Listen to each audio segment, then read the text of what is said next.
നമസ്കാരം. എല്ലാ പ്രേക്ഷകരെയും ഒരിക്കൽ കൂടി വീഡിയോയിലേക്ക് സ്വാഗതം ചെയ്യുന്നു. ഇന്നത്തെ വിഷയം ട്രിഗർ ഫിംഗർ അഥവാ സ്റ്റീനോസൈനോസൈനോവൈറ്റിസ് എന്ന കൈകളെ ബാധിക്കുന്ന ഒരു രോഗത്തെപ്പറ്റിയാണ്.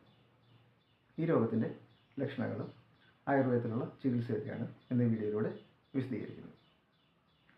പ്രത്യേകിച്ച് OPDയിലേക്ക് രോഗികൾ വരുമ്പോൾ അവർ പറയുന്ന ഒരു പ്രധാന പ്രശ്നം, കൈകൾ മടക്കുമ്പോൾ ചിലപ്പോൾ ഇടയ്ക്കിടയ്ക്ക് ലോക്ക് വീഴുന്ന പോലെ, ചില വിരലുകൾ ലോക്കാവുന്ന പോലെയുള്ള പ്രശ്നങ്ങളുണ്ടാകുന്നു.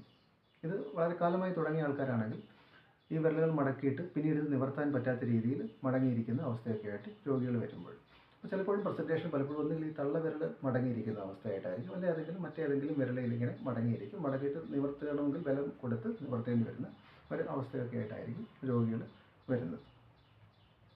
അപ്പോൾ ഈ രോഗത്തിന് കാരണം പരിശോധിക്കുമ്പോൾ അതിൻ്റെ പ്രധാന പ്രശ്നങ്ങൾ എന്ന് പറയുന്നത്, ഇപ്പോൾ നമുക്കറിയാം കൈവിരലുകളെ മടങ്ങാൻ സഹായിക്കുന്ന ഫ്ലെക്സർ ടെൻഡോൺസ് എന്ന് പറഞ്ഞ ടെൻഡോൺസ് ഉണ്ട്. ഇതിൻ്റെ സുഗമമായ മൂവ്മെൻറ്റ്സിനെ സഹായിക്കുന്ന ആർട്ടിക്കുലർ പുള്ളീസ് എന്ന് പറഞ്ഞ ആർട്ടിക്കുലർ പുള്ളികൾ കൈകളിലുണ്ട്.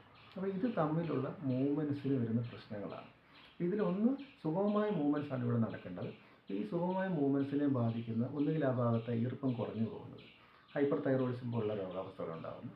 അതല്ലെങ്കിൽ ഇത് മെറ്റാകാർപ്പൽ ജോയിൻസിൽ ബാധിക്കുന്ന ഒരു പ്രധാന പ്രശ്നമായതുകൊണ്ട് തന്നെ ആമവാദം പോലുള്ള conditions, rheumatoid arthritis, diabetes mellitus, immunity challenge ചെയ്യുന്ന പല വിധത്തിലുള്ള രോഗങ്ങളൊക്കെ ഈ ഭാഗത്തുള്ള പ്രശ്നങ്ങൾ കൂട്ടാനുള്ള സാധ്യത കൂടുതലാണ്. ഈ ടെൻഡോൺസിനെ ആർട്ടിക്കുലർ പുള്ളിയൊക്കെ ബാധിക്കാനുള്ള സാധ്യത വളരെ കൂടുതലാണ്. ഒന്നുകിൽ ആ ഭാഗത്ത് സർക്കുലേഷനെ ബാധിക്കാം, അതല്ലെങ്കിൽ ആ ഭാഗത്തെ ടെൻഡോൺസിൻ്റെ പ്രവർത്തനത്തെയൊക്കെ ബാധിക്കാനുള്ള സാധ്യത വളരെ കൂടുതലാണ്.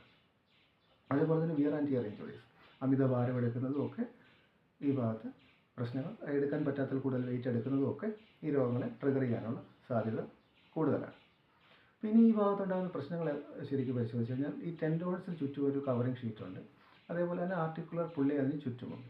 അപ്പോൾ ഈ ടെൻഡോൺ ഷീറ്റ് സുഗമമായിട്ട് മൂവ് ചെയ്യാൻ വേണ്ടിയാണ് ആർട്ടിക്കുലർ പുള്ളികളുള്ളത്.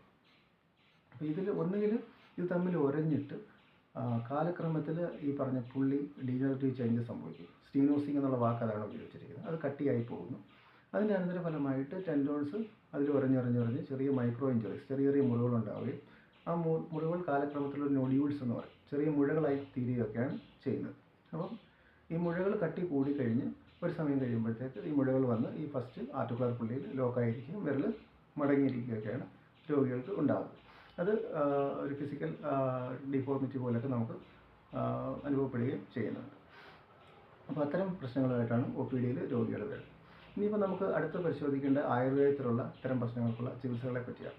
നേരത്തെ പറഞ്ഞു ഇതിൻ്റെ സിംറ്റമാറ്റിക് ആയിട്ടുള്ള ട്രീറ്റ്മെൻറ്റ് എന്ന് പറയുന്നത്, അല്ലെങ്കിൽ റെഗുലേറ്ററി ട്രീറ്റ്മെൻറ്റ്സ് എന്ന് പറയുന്നത്, ഈ പറഞ്ഞ ടെൻഡോൺസിലുള്ള നോഡ്യൂൾസ് ചുരുങ്ങിപ്പോകാനുള്ള മരുന്നുകൾ പ്രയോഗിക്കുക, അതേപോലെ തന്നെ ആർട്ടിക്കുലർ പുള്ളിയുടെ സ്വാഭാവിക അവസ്ഥ നിലത്തിലേക്ക് കൊണ്ടുവരിക, അതായത് കട്ടി കൂടിയിട്ടുണ്ടെങ്കിൽ കട്ടി കുറച്ച് കൊണ്ടുവരിക. സ്വാഭാവികമായിട്ടും ഈ മുഴകൾ ചുരുങ്ങിപ്പോകാനുള്ള കഷായ വിധികളും അതേപോലെ തന്നെ മറ്റു വിവിധ തരത്തിലുള്ള മരുന്ന് പ്രയോഗവിധികളും ആയുർവേദത്തിൽ ചെയ്തു വരുന്നുണ്ട്. അതോടൊപ്പം തന്നെ ഈ കട്ടി കൂടിയ മുഴകൾ ചുരുങ്ങിപ്പോകാൻ വേണ്ടി രക്തമോഷം പോലുള്ള ചികിത്സകൾ, പ്രത്യേകിച്ച് ജലോപചരണം എന്ന് പറഞ്ഞ ചികിത്സാ രീതികളൊക്കെ ഉണ്ട്, ഇത്തരം ചികിത്സകൾ ചെയ്യുന്നുണ്ട്. അതേപോലെ അഗ്നികർമ്മം പോലുള്ള ചികിത്സാ രീതികളൊക്കെ ഓരോ കണ്ടീഷൻസ്, ഇതെല്ലാം രോഗിയുടെ അവസ്ഥ അനുസരിച്ചിട്ടാണ്. ഇപ്പം നീരും വേദനയും അതേപോലെ അമർത്തുമ്പോൾ ശക്തമായ വേദനയൊക്കെ ആയിട്ട് വരുന്ന രോഗികൾക്കാണെങ്കിൽ അതിനൊരു പാറ്റേൺ ഓഫ് ട്രീറ്റ്മെൻ്റ് ആണുള്ളത്. ഇതെല്ലാം കട്ടി കൂടി ലേറ്റർ സ്റ്റേജ് വിരൽ മടങ്ങിയിരുന്നിട്ട് ഒട്ടും നിവർത്താൻ പറ്റാത്ത സ്റ്റേജ് വരുമ്പോഴത്തേക്ക് അതിൻ്റെ ചികിത്സാ ക്രമം വേറെയാണ്.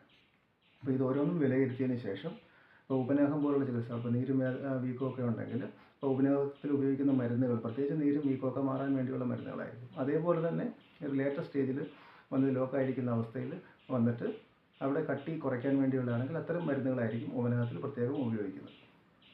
അതേപോലെ തന്നെ നേരത്തെ പറഞ്ഞു അഗ്നികർമ്മത്തെ ചികിത്സയെപ്പറ്റി പറഞ്ഞു, അതേപോലെ തന്നെ ജലോപചരണ ചികിത്സകളൊക്കെ ഇതിൽ ചെയ്യുന്നുണ്ട്. അതുമാത്രമല്ല അകത്തേക്ക് കഴിക്കുന്ന മരുന്നുകളുണ്ട്, ഈ മുഴകൾ ചുരുങ്ങിപ്പോകാൻ വേണ്ടിയുള്ള മരുന്നുകളുണ്ട്. അതോടൊപ്പം തന്നെ ഈ ആർട്ടിക്കുലർ പുള്ളിയുടെ സ്വാഭാവിക അവസ്ഥ മെയിൻറ്റെയിൻ ചെയ്യാൻ വേണ്ടിയുള്ള ചികിത്സകളൊക്കെ ആയുർവേദത്തിൽ ചെയ്തു വരുന്നുണ്ട്. അപ്പോൾ ഇത്തരം ചികിത്സകൾ ആയുർവേദത്തിലുണ്ട്. ഈ ഒരു അറിവിലേക്കാണ് ഇന്ന് വീഡിയോ ചെയ്തത്. നന്ദി, നമസ്കാരം.